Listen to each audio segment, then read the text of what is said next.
विष्णुप्रसाद पौडेललाई आर्थिक वर्ष 79-80 को बजेटको अर्धवार्षिक मूल्याङ्कन प्रतिवेदनको सम्बन्धमा वक्तव्य दिन अनुमति दिन्छु।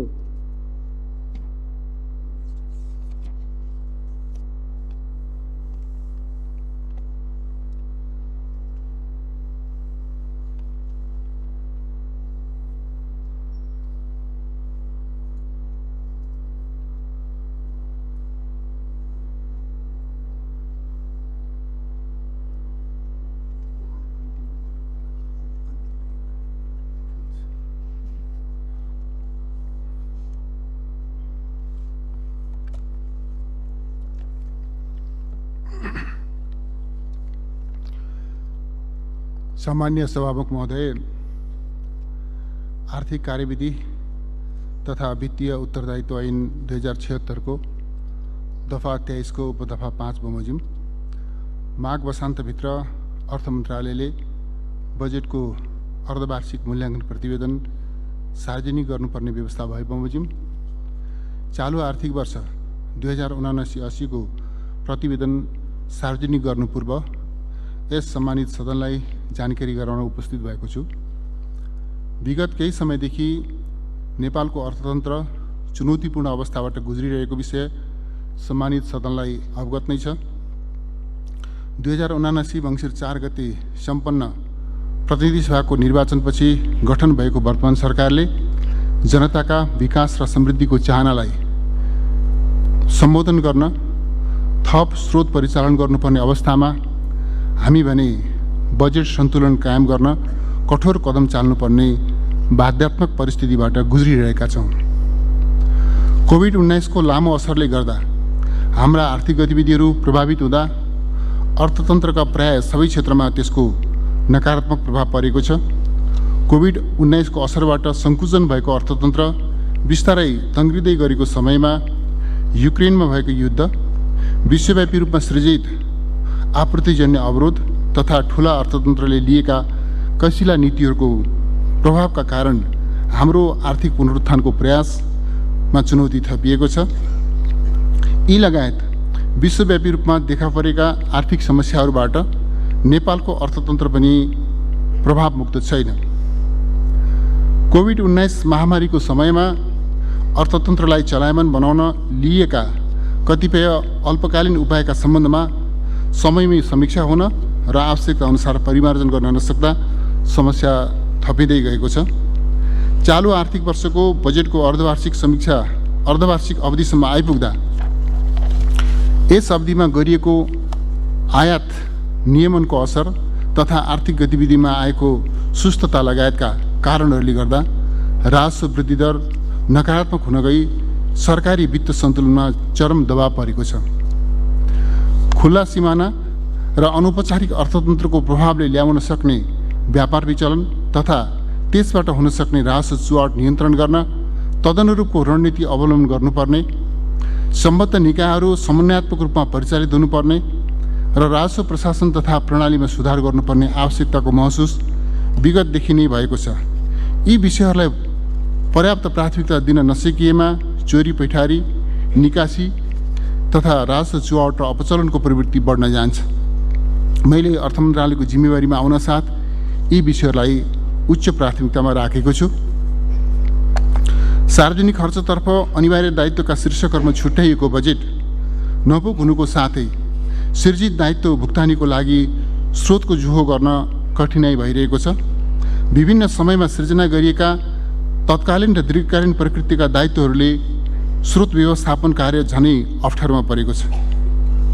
चालू आर्थिक वर्षको बजेटको मध्यावधि समीक्षा गर्दा बजेट सन्तुलन कायम गर्ने, खर्चको प्राथमिकीकरण गरी गुणस्तर बढाउने, पुँजीगत खर्च वृद्धिमा जोड दिने, अत्यावश्यक बाहेकका खर्च कटौती गरी मितव्ययिता कायम गर्ने तथा राजस्व प्रशासनलाई चुस्त दुरुस्त बनाउँदै कर परिपालना बढाउने र चुहाट नियन्त्रणमा कडाइ गर्ने नीति लिएको छु। सभामुख महोदय, वर्तमान सरकारले जिम्मेवारी सम्हाल्दाको अवस्थामा विश्व अर्थतन्त्रमा देखा परेका नकारात्मक प्रवृत्तिहरू र हाम्रा आन्तरिक कारणहरूले सृजित चुनौतीहरूले गर्दा अर्थतन्त्रका विभिन्न परिसूचकहरू जोखिमपूर्ण अवस्थामा रहेका थिए। मैले अर्थ मन्त्रालयको जिम्मेवारी सम्हालेपछि अर्थतन्त्रमा देखिएका समस्या समाधान गर्न निरन्तर प्रयत्न गर्दै आएको छु। निजी क्षेत्रको व्यावसायिक आत्मविश्वास जगाउन, सरकार र निजी क्षेत्रबीचको सम्बन्धलाई विश्वसनीय र सहयोगी बनाउन, राजस्व परिचालनमा देखिएको विसङ्गति र विचलनलाई नियन्त्रण गर्दै सुधार ल्याउन, बजेट कार्यान्वयनमा विद्यमान समस्या समाधान गर्न र वित्तीय क्षेत्रमा देखा परेका समग्र समस्या समाधान गर्न प्रयास केन्द्रित गरेको छु। तथापि केही हाम्रै संरचनागत सीमितता र केही अन्तर्राष्ट्रिय असरका कारण सुधारका प्रयासले ठोस नतिजा दिन भने समय लाग्ने देखिएको छ। सभामुख महोदय, चालु आर्थिक वर्षको पुस मसान्तसम्ममा मुख्य आर्थिक परिसूचकहरूको अवस्था ब्याहे बमोजिम रहेको जानकारी गराउन चाहन्छु। 1. अर्थतन्त्रको विद्यमान प्रवृत्ति आकलन गर्दा 8% को आर्थिक वृद्धि दर हासिल गर्ने चालु वर्षको लक्ष्य पूरा हुने देखिँदैन। कृषितर्फ धानको उत्पादनमा यस वर्ष केही वृद्धि हुने अनुमान रहेको र पर्यटन क्षेत्रमा क्रमशः सुधार हुँदै गएको देखिएको छ। यी सकारात्मक पक्ष भए पनि उत्पादनमूलक उद्योगहरू पूर्ण क्षमतामा सञ्चालन हुन नसकिरहेकोले आर्थिक गतिविधिमा सुस्तता आएको देखिन्छ। 2. आर्थिक वर्ष 2079-80 मा मुद्रास्फीतिलाई 7% को सीमाभित्र राख्ने लक्ष्य रहेकोमा 2079 पुस मसान्तसम्म आइपुग्दा उपभोक्ता मूल्य सूचकाङ्कमा आधारित वार्षिक बिन्दुगत मुद्रास्फीति 7.26% रहेको छ। 3. आर्थिक वर्ष 2079-80 को पहिलो 6 महिनामा कुल आन्तरिक कर्जा 2.8% र बैंक तथा वित्तीय संस्थाहरूले सङ्कलन गर्ने निक्षेप 4.2% वृद्धि भएको छ। चालु आर्थिक वर्षको सुरुवाती चरणमा बैंकिङ प्रणालीमा तरलता अभावको स्थिति रहेकोमा पछिल्लो समय सुधारोन्मुख रहेको छ। तरलता दबावको स्थितिका कारण अल्पकालीन ब्याज दरहरू बढेका छन्।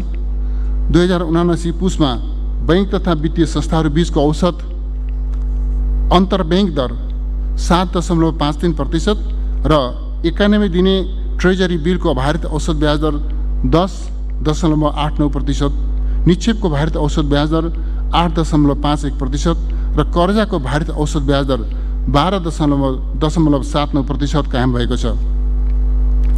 नेप्से सूचकाङ्क 2079 असार मसान्तको 2009.5 बिन्दुबाट बढेर 2079 पुस मसान्तमा 2149.4 बिन्दुमा पुगेको छ।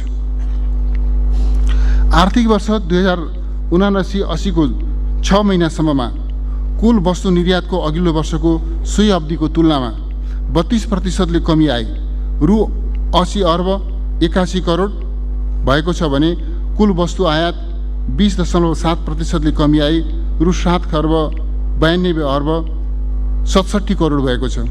कुल वस्तु व्यापार घाटा 19.2% कमी आई रु 7 खर्ब 11 अर्ब 86 करोड रहेको छ। आर्थिक वर्ष 2079-80 को 6 महिनासम्ममा नेपाली मुद्रामा विप्रेषण आप्रवाह 24.3% वृद्धि भई रु 5 खर्ब 85 अर्ब 8 करोड पुगेको छ। यस अवधिमा वैदेशिक रोजगारीका लागि अन्तिम श्रम स्वीकृति लिने नेपालीको सङ्ख्या 64.6% वृद्धि भएको छ। आर्थिक वर्ष 79-80 को 6 महिनामा शोधनान्तर स्थिति रु 97 अर्ब 10 करोडले बचतमा रहेको छ भने कुल विदेशी विनिमय सञ्चिति 2079 असार मसान्तको रु 12 खर्ब 15 अर्ब 80 करोडको तुलनामा 10% वृद्धि भई रु 13 खर्ब 37 अर्ब 29 करोड पुगेको छ। अमेरिकी डलरमा उक्त सञ्चिति 2079 असार मसान्तमा 9 अर्ब 54 करोडमा रहेकोमा 8% वृद्धि भई 79 पुस मसान्तमा 10 अर्ब 30 करोड पुगेको छ। यस सञ्चितिले 10.4 महिनाको वस्तु आयात र 9.1 महिनाको वस्तु र सेवा आयात गर्न पुग्ने देखिन्छ। यी तथ्यहरूबाट अर्थतन्त्रका बाह्य क्षेत्रमा क्रमशः सुधार हुँदै गएको देखिएको छ। चालु आर्थिक वर्षको पहिलो 6 महिनामा कुल सरकारी खर्च रु 5 खर्ब 76 अर्ब 34 करोड भएको छ, जुन गत वर्षको तुलनामा 13.7% बढी हो। गत वर्षको तुलनामा चालु खर्चतर्फ 11.9%ले वृद्धि भई रु 4 खर्ब 55 अर्ब 12 करोड, पुँजीगततर्फ 5.3%ले वृद्धि भई रु 53 अर्ब 45 करोड र वित्तीय व्यवस्थापनतर्फ 37.37%ले वृद्धि भई रु 67 अर्ब 76 करोड खर्च भएको छ। राजस्व सङ्कलनतर्फ 2079 पुससम्मको लक्ष्य रु 6 खर्ब 51 अर्ब 82 करोड रहेकोमा लक्ष्यको तुलनामा 24.8%ले कम अर्थात् 4 खर्ब 90 अर्ब 4 करोड सङ्कलन भएको छ। गत आर्थिक वर्षको सोही अवधिको समीक्षा अवधिमा राजस्व सङ्कलन 15%ले घटेको छ। राजस्व सङ्कलनमा यस्तो प्रकारको नकारात्मक वृद्धि दर आर्थिक वर्ष 2024-25 पछि पहिलो पटक हुन पुगेको छ। समीक्षा अवधिमा वैदेशिक अनुदान रु 7 अर्ब 21 करोड, वैदेशिक ऋण 28 अर्ब 57 करोड र आन्तरिक ऋण रु 30 अर्ब परिचालन गरिएको छ। चालु आर्थिक वर्षमा अनिवार्य दायित्वका केही खर्च शीर्षकहरूमा न्यून विनियोजन भएको कारणले विषयगत मन्त्रालयहरूबाट अर्थ मन्त्रालयमा थप बजेट माग भइआएको छ, जसको व्यवस्थापन सहज छैन। विगतमा स्रोतको सहमति दिइएका कतिपय योजनाहरू मन्त्रालयहरूको बजेटको सीमाभित्र समावेश नभएकोले अहिले बजेट व्यवस्थापन थप चुनौतीपूर्ण बनेको छ। रासायनिक मलको अन्तर्राष्ट्रिय बजारमा मूल्यवृद्धि हुँदा विनियोजित रकम अपर्याप्त भएको छ। आन्तरिक ऋणको उच्च ब्याजदरले गर्दा चालु खर्चमा चाप परेको छ। अमेरिकी डलर र अन्य विदेशी मुद्रासँग नेपाली रुपियाँको अवमूल्यनले गर्दा वैदेशिक ऋणको सावा ब्याज भुक्तानीको दायित्व बढ्न गएको छ। रासायनिक मल खरिद र सार्वजनिक ऋणको सावा ब्याज भुक्तानीको लागि मात्र पनि थप रु 67 अर्ब बजेट व्यवस्था गर्नुपर्ने अवस्था छ। गत आर्थिक वर्ष 2078-79 को असार मसान्तमा नेपाल सरकारको सञ्चित कोष रु 66 अर्ब 2 करोडले ऋणात्मक रहेकोमा 2079-80 को पुस मसान्तमा 1 खर्ब 39 अर्ब 41 करोडले ऋणात्मक रहेको छ। एकातिर बजेटमा व्यवस्था नगरिएको दायित्व व्यवस्थापनको दबाव र अर्कोतर्फ लामो समयदेखि सकारात्मक वृद्धि दर हासिल हुँदै आएको राजस्व सङ्कलनको वृद्धि दर नकारात्मक हुँदा सरकारी वित्त व्यवस्थापनमा दोहोरो चुनौती थपिएको छ। नेपाल सरकार मन्त्री परिषदको पहिलो बैठकको नीतिगत निर्णयको मर्म बमोजिम अर्थ मन्त्रालयले खर्च कटौती र मितव्ययता कायम गर्ने प्रयास गरेको छ। चालु खर्चतर्फका कतिपय शीर्षकहरूमा गरिएको विनियोजनमध्ये खर्च हुन बाँकी रकममा 20% कट्टा गरिएको छ भने कतिपय खर्च पुनः प्राथमिकीकरण गर्न विषयगत मन्त्रालयहरूलाई अनुरोध गरिएको छ। हाम्रा यी प्रयासहरूका बावजुद परिस्थिति सामान्य हुन र सुधार प्रयासको नतिजा आउन समय लाग्ने भएकोले सरकारी खर्चमा थप कटौती गर्ने र आयोजनाको पुनः प्राथमिकीकरण गर्नुपर्ने अवस्था सृजना भएको छ। चालु आर्थिक वर्षमा कुल सरकारी खर्च रु 17 खर्ब 93 अर्ब 83 करोड हुने सुरु अनुमान गरिएकोमा रु 15 खर्ब 49 अर्ब 99 करोड हुने संशोधित अनुमान छ, जुन सुरु विनियोजनभन्दा रु 2 खर्ब 44 अर्ब अर्थात् 14%ले कम हो। चालु खर्चतर्फ रु 11 खर्ब 83 अर्ब 23 करोड सुरु विनियोजन भएकोमा रु 10 खर्ब 21 अर्ब 92 करोड संशोधित अनुमान छ, जुन सुरु विनियोजनको 86.37% हुन आउँछ।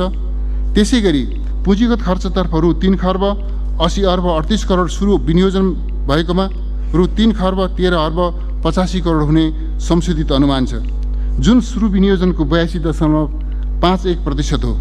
वित्तीय व्यवस्थापनतर्फ रु 2 खर्ब 30 अर्ब 21 करोड सुरु विनियोजन भएकोमा रु 2 खर्ब 14 अर्ब 21 करोड हुने संशोधित अनुमान छ, जुन सुरु विनियोजनको 93.05% हो। नेपाल सरकारले सङ्कलन गर्ने राजस्वतर्फ सुरु अनुमान 14 खर्ब 3 अर्ब 14 करोड रहेकोमा रु 12 खर्ब 44 अर्ब 75 करोड मात्र सङ्कलन हुने संशोधित अनुमान छ, जुन सुरु अनुमानको 88.71% हो। संशोधित अनुमान गरिएको राजस्वमध्ये नेपाल सरकारबाट रु 11 खर्ब 1 अर्ब परिचालन हुने र रु 1 खर्ब 43 अर्ब 75 करोड प्रदेश र स्थानीय तहलाई बाँडफाँड हुने अनुमान छ। वैदेशिक अनुदानतर्फ रु 55 अर्ब 45 करोड सुरु अनुमान गरिएकोमा रु 38 अर्ब 45 करोड परिचालन हुने र वैदेशिक ऋणतर्फ रु 2 खर्ब 42 अर्ब 26 करोड परिचालन हुने सुरु अनुमान रहेकोमा 1 खर्ब 70 अर्ब 53 करोड मात्र परिचालन हुने संशोधित अनुमान छ। आन्तरिक ऋणतर्फ